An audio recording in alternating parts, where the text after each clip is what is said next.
I'm Ruth and I just bought this camper van to travel my home country of Scotland. I've spent the last 3 years in Japan and with my partner converted both a van and a bus into camper vans and travelled all around the country, sharing our adventures on our Japanese language YouTube channels.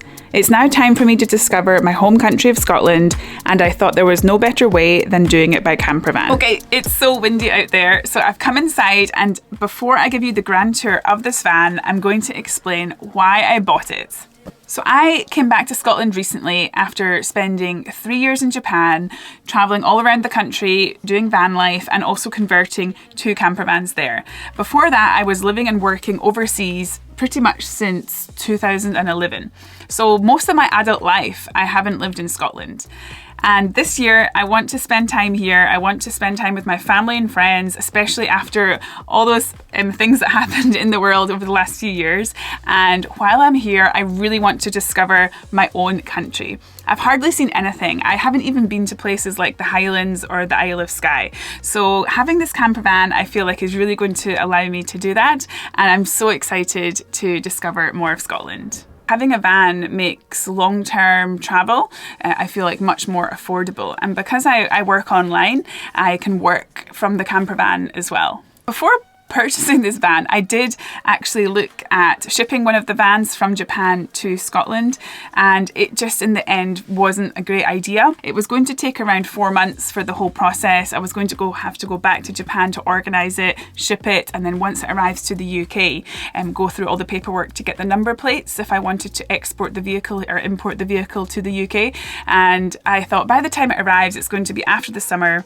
I really want to be able to travel in the summer. That's really the best time in Scotland for the weather. In the end, I just decided it's going to be around the same price, so I'll just get the vehicle here. That small camper van was fantastic when we used it and lived in it full time for a year, but the reason why we stopped living in it and bought the bus was because it's just not very sustainable for long-term travel. With the low roof, you cannot stand up inside. It's quite small, and just for cooking and things like that, it just was quite uncomfortable. So shipping that van here wouldn't get rid of those problems, and I really wanted a van that I could stand up inside. It just makes such a difference. So before I give you the grand tour, you might also be wondering, do I need to convert this camper van? The answer is no. It's already been made into a camper van. So I will give you the grand tour now. There are a few things that will need updated, but I just have, after converting that bus over a 1 year period, it was exhausting, and I just wanted something that was ready to go and able to be used straight away. So no, it's not a conversion. However, there will be some DIY projects which will need done. Okay, so here is the camper van. It is a Toyota Hiace high roof. It used to be used for the postal service. After being used by the postal service for many years, the van was sold and converted into a camper van. It is currently registered as a camper van in the UK. The vehicle is from 2001, weighs 3 tonne and has a 2,446cc diesel engine. It's a manual vehicle and has done 92,000 miles and is right-hand drive. There are 4 doors: drivers, passengers, boot and side sliding door. On the driver's side there is a socket for shore power. The windows are tinted and the van was freshly painted in 2022. Although the vehicle is over 20 years old, it has a new cam belt, alternator, brakes, clutch, tyres and fuel lines. In my opinion, this is a great size for a camper van, as you can stand up inside but also fit into regular parking spaces. The main way to enter the van is through this sliding door. Let's have a look inside. So the first thing we see when we come in here is the fridge. This is a 3-way fridge. It used to work on 12 volt, 230 volt and also with gas. However, I don't believe it's working at the moment, but we'll need to plug it in and give it a go. And also there's some issues with the door here, so when you do try to open the door, it just falls off. On top of the fridge there is a vent, so that would be great if the fridge was powered with gas. It means that it can vent out anything from the back of the fridge. And in the back here there is a storage area. So here we have the sofa area. So the sofa has enough space for 4 people to sit down, so if anyone wants to join for a drink or dinner while I'm travelling around Scotland, feel free. And this table actually goes down and the cushions go down and it turns into a bed. So I will show you that now.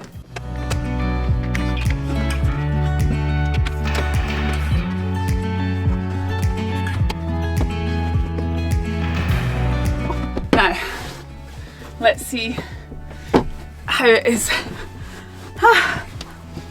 Oh, perfect.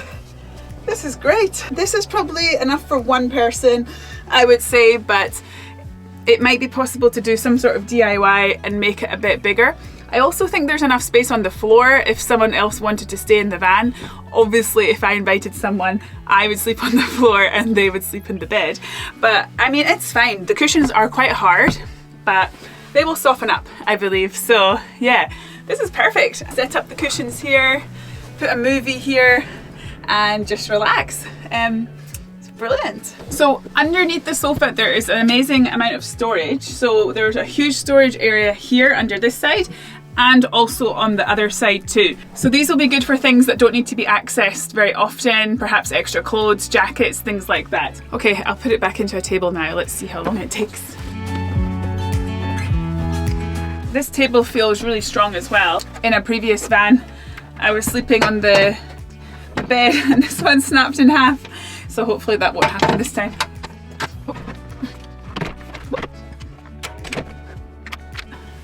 Perfect. Okay, the table is back up. Next I'm going to show you the kitchen, which was one of the best parts of the van and what really sold it to me when I went to see it. So the kitchen is a great length. It goes from here to here, probably about 1.5 meters. So there's a space here for chopping, and inside here there is a hob and also a sink. So we have 2 burners here powered by gas, and then here is also a sink and a tap, so that can be lifted up, and so it's possible to wash dishes and also brush your teeth. In terms of the cupboard space, it's really cool. The man who built this camper van, he was actually a joiner and he did it out really nicely, and the cupboards have really cool handles on them, so forks and knives and spoons, and there's plenty of storage in this first one here. This will be really good for things like pots and pans, extra food, and then underneath the hob we have a small drawer here which is really good for cutlery.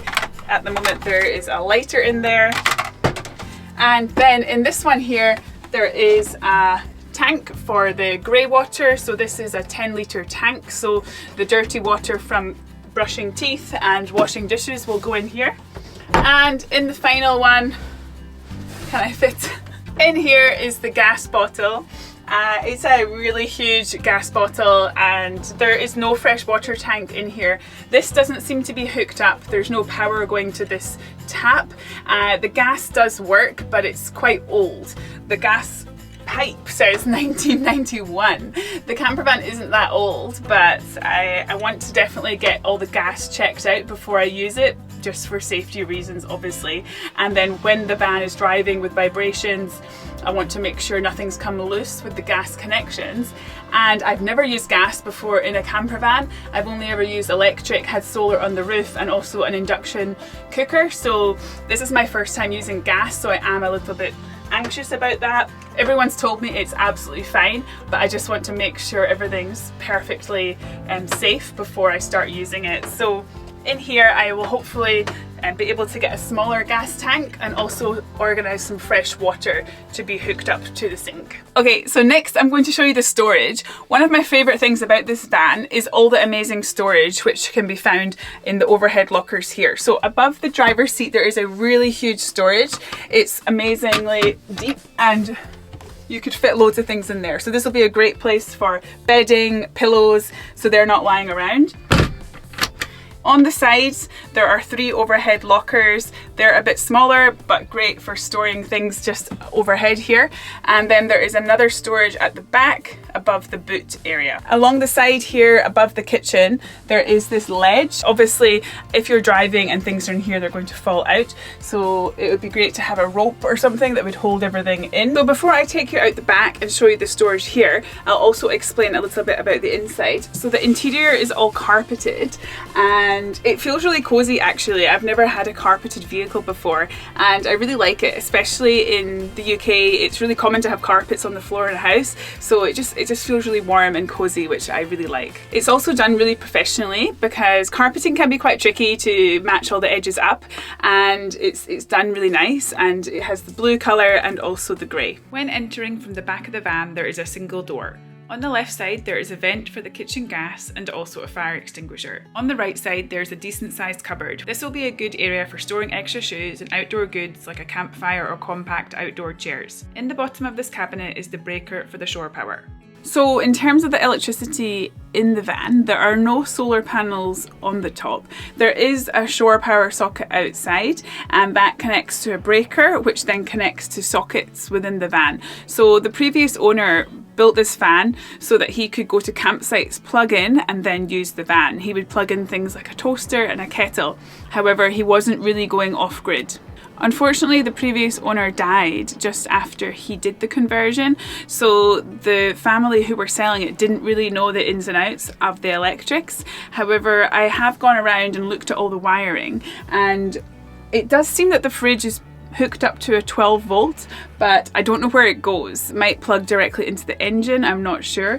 So I need to figure out about that. The lighting, for example, that you probably saw during the tour, for example, here and here, these lights only work when hooked up to the mains electricity. So that's definitely a project to organise, like how to use electricity in the van, especially when it comes to like lighting for off-grid, and also charging my phone, charging my laptop and things like that. For the time being, I'm actually just going to use the van as it is. I'm going to live in it a little and see what I need and make sure the engine is okay. There's also no toilet in this vehicle, so in Scotland, I haven't really been to that many campsites, but I heard there are quite a lot of campsites available where you can plug in, you can use the toilet and the shower overnight. So I hope you enjoyed the van tour. This van already has a name. The previous owner of the van was called Ernie, so I have decided to name the van Ernie. I think it's a really nice name. It really suits the vehicle, so that's going to be the name of the van. So I hope you will subscribe to the channel, follow along on the adventures with Ernie around Scotland. I'm going to be going to lots of interesting places, islands, the Highlands. I'm going to be introducing different Scottish foods and culture. Rediscover Scotland with me. I'm so excited for the next few months. I'm also going to be sharing any DIY I do on the van, and also any future adventures. If I go back to Japan to do van life, I might make videos about that, and also to other countries too. And if you have any recommendations, if you have any tips about DIY, any ideas that you might think would be helpful, also anything that you recommend in Scotland, please feel free to comment below as well. See you next time. Bye!